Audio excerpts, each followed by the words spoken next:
Hi friends, welcome to my channel. இன்னைக்கு நம்ம mutton நெஞ்செலும்பு குழம்பு வந்து பார்க்க போறோம். ஸோ இதை எப்படி வந்து சூப்பராகவும் சுவையாகவும் செய்யலான்னு பார்க்கலாம். ஸோ வீடியோக்குள்ளே போகிறதுக்கு முன்னாடி நம்ம சேனலில் கிவ்அவே போயிட்டுருக்கு. இன்னும் நீங்கள் பார்ட்டிசிபேட் பண்ணலைன்னா சீக்கிரம் பார்ட்டிசிபேட் பண்ணுங்கள் அண்ட் ப்ரைஸஸை வின் பண்ணுங்கள். அதுக்கான லிங்க் வந்து நான் டிஸ்கிரிப்ஷனில் கீழே கொடுத்துருக்கேன். நீங்கள் செக் அவுட் பண்ணிக்கலாம். இப்போ வாங்க வீடியோக்குள்ளே போகலாம். சேனலை ஃபஸ்ட் டைம் பார்க்குறீங்கன்னா சப்ஸ்கிரைப் பட்டனை கிளிக் பண்ணிக்கோங்க. அப்படியே பக்கத்தில் இருக்கிற பெல் பட்டனையும் கிளிக் பண்ணிக்கோங்க. அப்போ தான் நான் போடுற உடனுக்குடன் நோட்டிஃபிகேஷன் வரும். இந்த கிரேவி செய்கிறதுக்கு நான் வந்து ஒரு 1/4 கிலோ மட்டன் எடுத்திருக்கேன். ஸோ இந்த மட்டனோட வந்து சோரட்டி வந்து நீங்கள் கேட்டு வாங்குங்க. எப்போவுமே இந்த மாதிரி மட்டன் எப்போ வாங்கினாலும் இந்த சோரட்டி கேட்டிங்கன்னா உங்களுக்கு கிடைக்கும்.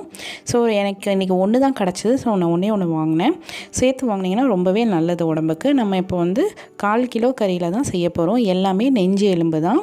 ஸோ உங்களுக்கு ரொம்ப வந்து சாதம்லாம் கிடைக்காது. ஸோ அதுக்கு வந்து நம்ம ஃபர்ஸ்ட் வந்து ஒரு மசாலா வறுத்து அரைக்க போகிறோம்.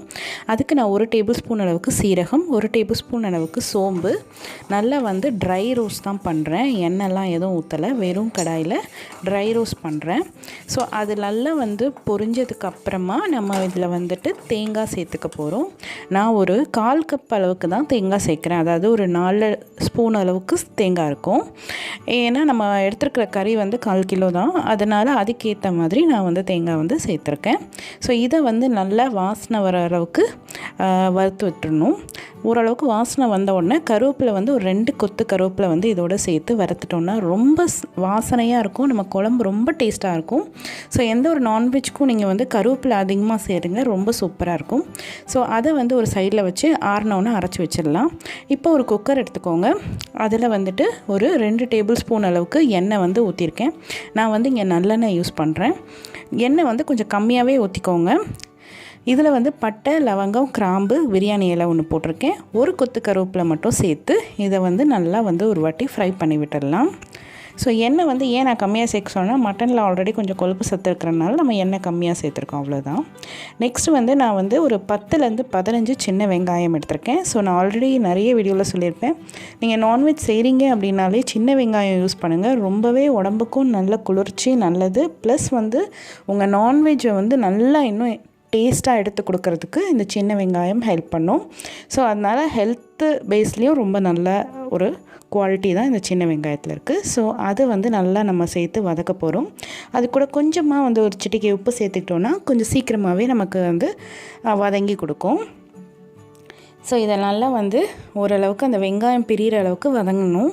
வதங்கினதுக்கு பிறகு நம்ம வந்து இஞ்சி பூண்டு பேஸ்ட் வந்து அரைச்சிக்கலாம். ஒரு டேபிள் ஸ்பூன் அளவுக்கு இஞ்சி பூண்டு போதும். நீங்கள் அதை சதைச்சியும் எடுத்துக்கலாம், இல்லாட்டி பேஸ்ட் மாதிரி பண்ணி கூட இப்படி அரைச்சியும் போட்டுக்கலாம். ஸோ இது உங்களோட சாய்ஸ் தான். ஸோ 1 டேபிள் ஸ்பூன் அளவுக்கு மட்டும் நான் சேர்த்துருக்கேன். சேர்த்துட்டு அதோட பச்சை வாசனை போகிற அளவுக்கு நம்ம வந்து நல்லா வந்து அதை வதக்கி விட்டுடலாம். நீங்கள் அப்பப்போ கிண்டி கொடுங்க, ஏன்னா இல்லைன்னா வந்துட்டு அந்த இஞ்சி பூண்டு பேஸ்ட் ஒட்டிக்கும்.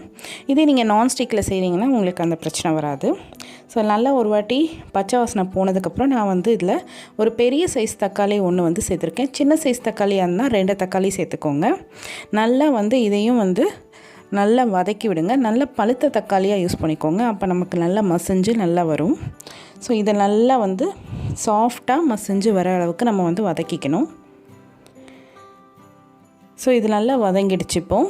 இப்போ நம்ம வந்து மசாலா சேர்த்துக்கலாம். நான் வந்து வேறு எந்த எக்ஸ்ட்ரா மசாலாவும் சேர்க்க போகிறதில்ல. வீட்டில் அரைச்ச குழம்பு மிளகாய் தூள் தான்.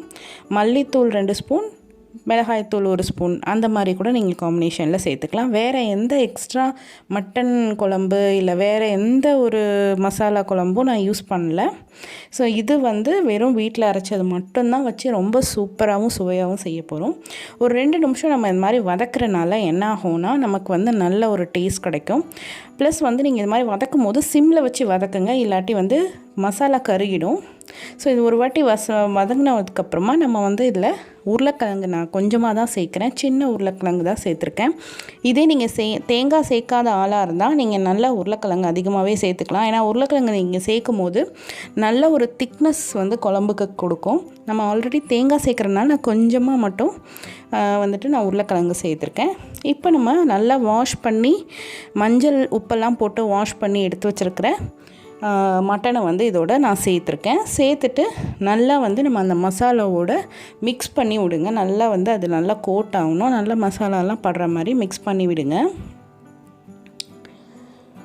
நிறைய பேர் தேங்காய் சேர்க்காதவங்களும் இருப்பீங்க. ஸோ தேங்காய் சேர்க்கலன்னா நீங்கள் திக்னஸ்க்காக இந்த உருளைக்கிழங்கு அதிகப்படுத்திங்கனாலே போதும், ரொம்ப சூப்பராக இருக்கும். அது மட்டும் இல்லை, நான்வெஜ்க்கு வந்து நீங்கள் உருளைக்கிழங்கு சேர்க்கும் போது அதோட டேஸ்ட்டே தனி லெவலாக இருக்கும். நீங்கள் சேர்க்கலன்னா இந்த வாட்டி ட்ரை பண்ணி பாருங்கள் இந்த மாதிரி. இப்போ நல்லா வந்து மிக்ஸ் ஆகிடுச்சு. இப்போ இதுக்கு தேவையான அளவுக்கு உப்பு நம்ம வந்து சேர்த்துக்கலாம். சேர்த்துட்டு அதையும் வந்து நல்லா ஒரு வாட்டி மிக்ஸ் பண்ணி விட்டுடுங்க. இப்போது இதுக்கு தேவையான அளவுக்கு மட்டும், அதாவது கொஞ்சமாக மூழ்கிற அளவுக்கு தண்ணி ஊற்றினா போதும், நிறைய ஊற்றாதீங்க.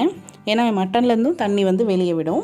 அதுக்கப்புறம் நம்ம அரைச்சி வச்சுருந்தோம் இல்லையா, அந்த ட்ரையாக வறுத்த தேங்காய், சோம்பு, சீரகம் அதை வந்து இதில் சேர்த்துக்கிட்டு கொஞ்சமாக மிக்சியை கழுவி ஊற்றுற அளவுக்கு தண்ணி ஊற்றினா போதும். ஊற்றிட்டு ஒரு 8 விசில் விட்டுருக்கேன் நான். ஏன்னா நெஞ்செலும்புன்றனால 8 விசில் விட்டுருக்கேன். இப்போ ப்ரெஷர்லாம் இறங்கினோன்னே பாருங்கள் எப்படி எண்ணெய் நல்லா பிரிஞ்சு சூப்பராக வந்திருக்குன்னு. நல்ல கிரேவியும் செம்மையாக இருக்குது. வாசனை அப்படியே வீடே வந்து கம கம கமன்னு வாசனையாக இருந்தது. இப்போ நம்ம கொத்தமல்லி மட்டும் சேர்த்துட்டு நல்லா ஒரு வாட்டி கிண்டி விட்டிங்கன்னா ஸ்டவ் ஆஃப் பண்ணிட்டு தான் நான் இதை செய்கிறேன். அவ்வளோதான், ரொம்ப சூப்பரான நெஞ்செலும்பு குழம்பு வந்து ரெடி ஆகிடுச்சு. இதை வந்து நீங்கள் சப்பாத்திக்கு ரைஸ்க்கெல்லாம் ரொம்ப சூப்பராக இருக்கும். நம்ம மட்டன் வந்து ரொம்ப ஜூஸியாகவும் செம்ம டேஸ்ட்டாகவும் இருந்தது. இந்த டிஷ்ஷை ட்ரை பண்ணி பார்த்துட்டு நீங்களும் உங்கள் கமெண்ட்ஸ் அண்ட் ஃபீட்பேக்கை மறக்காமல் எனக்கு போஸ்ட் பண்ணுங்கள். தேங்க்ஸ் ஃபார் வாட்சிங்.